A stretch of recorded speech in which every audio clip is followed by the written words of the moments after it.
Hello and welcome back to Turn Zero Loss. Here we go with our Phyrexia All Will Be One set review. We're covering the color black today.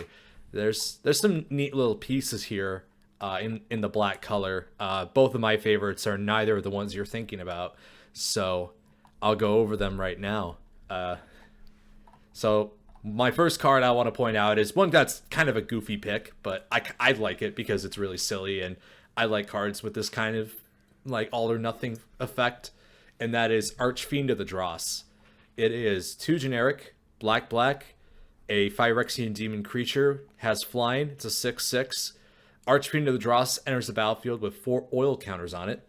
At the beginning of your upkeep, remove an oil counter from Fiend of the Dross. Then if it has no oil counters on it, you lose the game. Whenever a creature an opponent controls dies, its controller loses 2 life.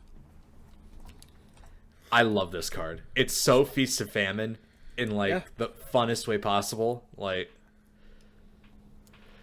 I think this actually paired with a with like blue in a deck would actually be really make it to where you're going to see none of that downside unless you have a remove counters from target permanent card, which I don't think is in this set. Yeah, in limited, this is a bona fide bomb because you can, again, blue is all over the place with Proliferate, as we discussed earlier. So we can, you can pair that off with like something like Thrumming Bird to always keep the oil flowing through this particular card. And its little like effect where when a creature dies as well is also quite relevant. So I think this card in limited will actually do a lot of work. Standard, I'm not sure. It could be. But I doubt it because, again, it's just kind of, you have to keep it going for long enough to win the game. Otherwise, you just die. So I mean, it's a 4-mana 6/6. It's very efficient, and it flies. That also really helps. So the only downside is in 4 turns from now you lose the game, which likely if you have 1 or 2 of these, I think actually would be pretty menacing to stare down in a standard environment. Yeah. But I don't know. I think it's just a little too fragile to see play in standard. But in limited, this card will win games very easily. So there's that. Next on, I will go on to my second pick, which is Karumonix, the Rat King. It is excellent choice. Rats. It is a 1 black legendary creature Phyrexian rat 3/3 with Toxic 1. Other rats you control also have Toxic 1. And when Karumonix enters the battlefield, look at the top 5 cards of your library. You may reveal any number of rat cards from among them and put the revealed cards into your hand. Put the rest in the bottom of your library in a random order. It fits in every rat deck. Can be the pilot of a rat deck. It is the commander of all rat decks. Yes. Maybe not. The other rat that came out in Jumpstart 2022 is also probably good enough, but yes. I mean, I don't know. You put this in with a rat colony deck, that would be hilarious. That becomes gross real quick. Yeah. For me, this is kind of an awkward include for the set overall, though, because there's only 2 other rats. Yeah, it does feel really out of place. Like, it feels like it was very much designed to be like, hey, rats are a popular tribe that we're starting to actually support now. So let's put a rat in here to boost the pack sales. Yeah. I mean, this is a clear include for Commander because this is not for like a sealed. I mean, it's a good card, but it's not like a great card. Yeah, this card in limited, I don't think will do very much. In standard, I don't think it'll do very much, but yeah, in commander, this is absolutely going to be a commander or an auto include in the 99, hands down. So this card, yeah, I like it. I like rats. I'm building a rat deck, and I will not be stopped. It is a great card. Yeah. I'll go next. I'm going to. I have a real soft spot for this card. Simply because of what she did to Jace, which was complete him. Vraska, you have. It's like I will serve you because you finally completed Jace, and hopefully it's actually completed, but I don't think it is. But I just like the card and the way the way this is built, and just like how you can abuse it. is Vraska's Betrayal Sting. She's a legendary planeswalker for generic black and a Phyrexian black. And she has completed, which means you can pay black or 2 life. If life was paid, she comes in with 2 fewer counters. And then she also has you draw a card and lose a life and proliferate. So effectively, her 0 cost is a +1. Then she has -2. Target creature becomes a treasure artifact with tap, sacrifice, add 1 color of any mana, and loses all other card types and creature abilities. And her -9 is my favorite alt I've seen on a planeswalker. If a target player has fewer than 9 poison counters, they get a number of poison counters equal to the difference. Love it. So I'm just merciful that -2 was not a +2 and they didn't go the way of Oko. Oh, that would have been so broken. Because all it took would have been 1 line. Yeah, it would have been basically Oko, honestly. Yeah. I think this is actually worse than getting your creature out. Yeah. It is worse. It is worse because you can't block with it. Yeah. You technically ramp them, but realistically, that -2 is a protection or if you have a creature that was like ossified or basically what a pacification type of effect. That's a great counter to it. So you get to kind of get the ossification or the pacifism effect, and you get a mana out of it. I think this card is extremely well designed. Also, I found this out. Completed is technically like an enters the battlefield ability. So, if you pair her with Vorinclex, Monstrous Raider, she actually comes in with 10 loyalty because she initially comes in with 12, and then the -2 for paying the life comes in afterwards. Yeah. So you can alter on turn 1 if you have Vorinclex. It's kind of gross. Another reason I hate Vorinclex. And she'll still be on the battlefield too, which is even crazier. She'll be at 1 loyalty. Yeah, I love this card.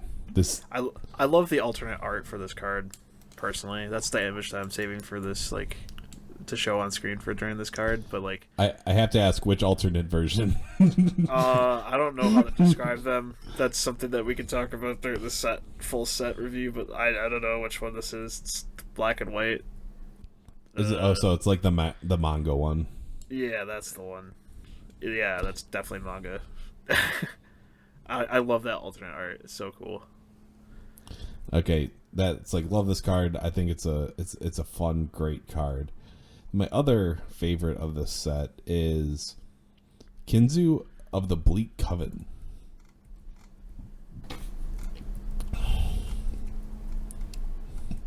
Where did it go?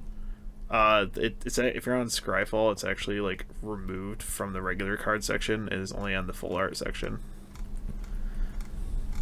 which is really weird. Kinzu of the Bleak Coven is 4 and a black, legendary creature, Phyrexian vampire. Love the creature typing. She has flying, and whenever another token creature you control dies, you may pay 2 life and exile it. If you do, create a token that's a copy of that creature, except it's a 1/1 and has toxic 1. This is great. This is a very unique design. Why is this in Jumpstart? This is too good for Jumpstart. Yes. Jumpstart of the set. We like normal Jumpstart. We don't like this bastardization. Yep. Yeah, this is such a good card just for like any sort of build. It's different. Like, I would love to put this in like my Chainer deck, but it doesn't quite fit in there. I think I might make her own deck. Just like a dies. Just, I don't care about dies. It just gives it big ETB effects in black. It's also can go the toxic route. It fits in any sort of poison counters deck that has black, which if it should, if it's a real poison counters deck. I love this card. It's such a unique design, and it's what I wish commanders were actually designed like. You know the thing I like most about this card? What?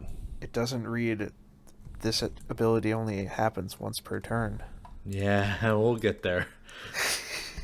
Oh, we're getting there. We'll get there. Don't you worry. So, yeah, those are my two favorites of this. What are yours, Eli?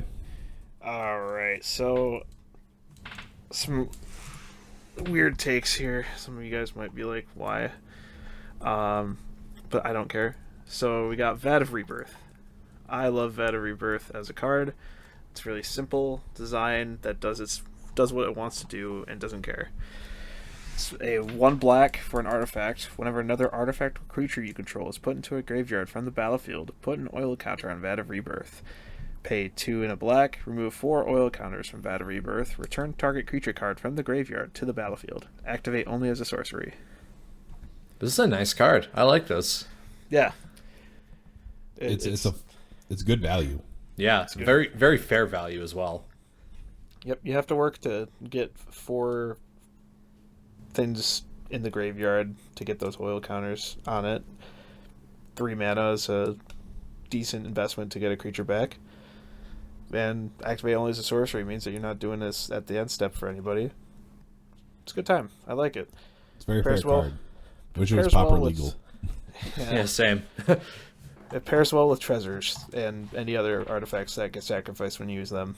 So, yeah, I like this card. I definitely plan on picking a copy or 2 up for some decks that I have, and definitely an include for some things. This pairs well really with Phyrexia if you think about it. Mm-hmm. By treasuring your own creatures if they've been pacified. Yeah. That works really well, actually, yeah. Because you get the artifact, or well, it counts as only 1, but still, it's a good comparison between the two. Mm-hmm. Very good. A card that pairs well with it is my next favorite. Is Drive Nod Carnage Dominus. 3 black for legendary creature Phyrexian Horror. It is an 8/3. That's quite the body on a 5-drop. If a creature dying causes a triggered ability of a permanent you control to trigger, that ability triggers an additional time.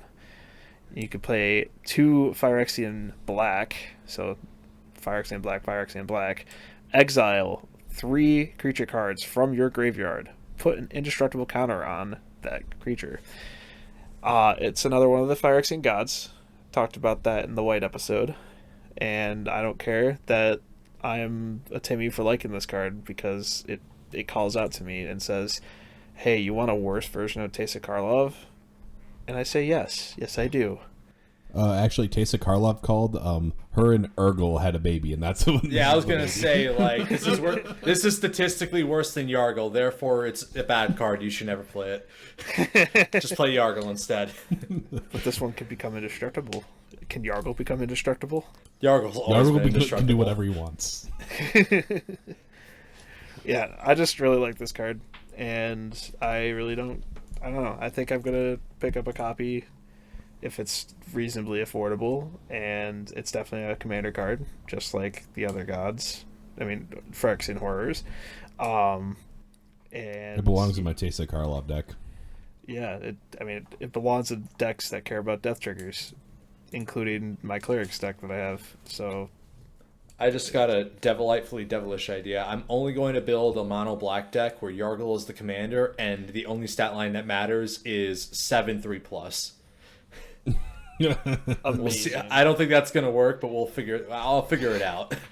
You'll find a way. Yeah, life finds a way. Mm-hmm. Yargle finds a way. But yeah, I really enjoyed the doubling death triggers, and those 2 cards that are my favorites happen to just synergize very well with one another. Excellent.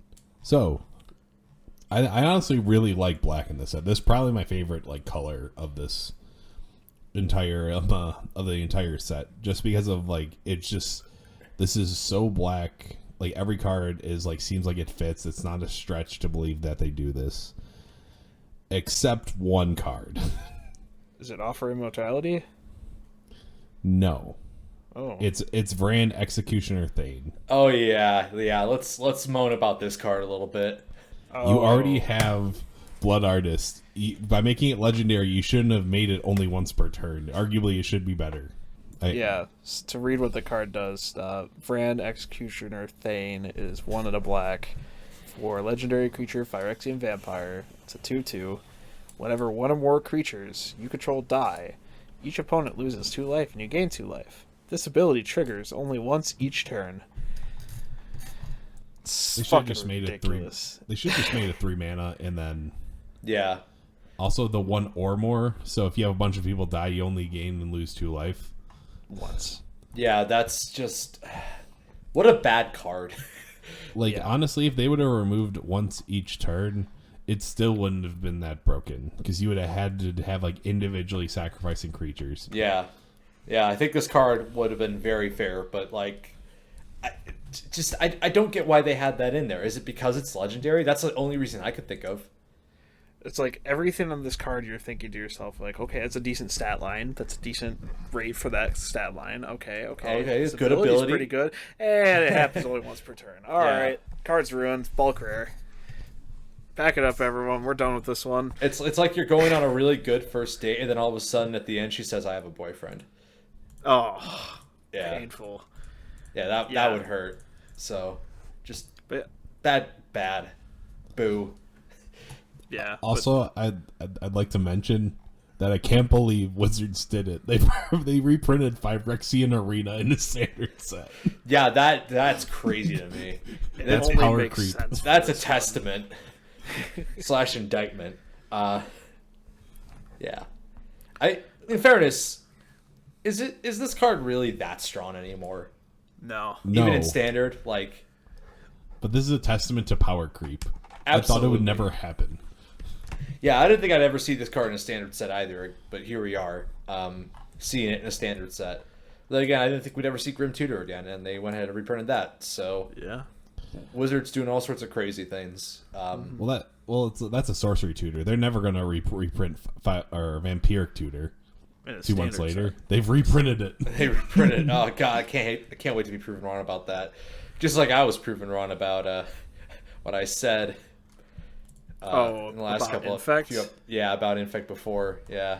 Oops. Yeah, you got We'll talk more about it. We'll talk more about it. Yeah, but I think Black did a good job staying in its lane on this one. It doesn't go into the other color pies very much. I think the only real exception for me is Offer Immortality, like I mentioned before. It's just 1 in a black. Target creature gains Death Touch and Indestructible until end of turn. Gaining Indestructible isn't always a black effect, on an instant at least. I know there's creatures that do that from sacrificing other things, but this one just does it. It's an instant. Great. Cool. Well, it's sort of how Black's been stretching what their instants have been able to do. Is sort of like when Feed the Swarm got the ability to hit, I think it was enchantments, which it was never able to before. So, I mean, it's extending a little bit, but, I'm not too upset. I think a lot of, the Corrupted works fantastically in this set. I really like Black Sun's Twilight. Yeah, I like that card a lot, too. I would like to say the removal for this set in particular is very well thought out. And It's very interesting for a limited environment. You got stuff like Drown and Ichor. You got, there's a few more. Anoint the Affliction. Anoint the Affliction are great. Shieldred's Edict is awesome. I really like that card. I love Edict effects. Yeah, and it's a very versatile the Return of Duress is here. Mm-hmm. That makes me happy. Yeah, just Black, you done good. That's the only time I'm going to say it. Also, Phyrexian Obliterator. All hail. Wow. Yeah, chef's kiss on that. Phyrexian. This is just a good. Yeah, I'll leave us out. So thank you all for watching this part of the set review for Black. Coming up next, we're going to talk about Red. So get yourself ready. Go ahead, click that subscribe button, like the video, comment on the video, watch the video again, do other stuff with the video. Nothing weird. We're not that kind of podcast. And we'll see you soon. Bye-bye. Thank you.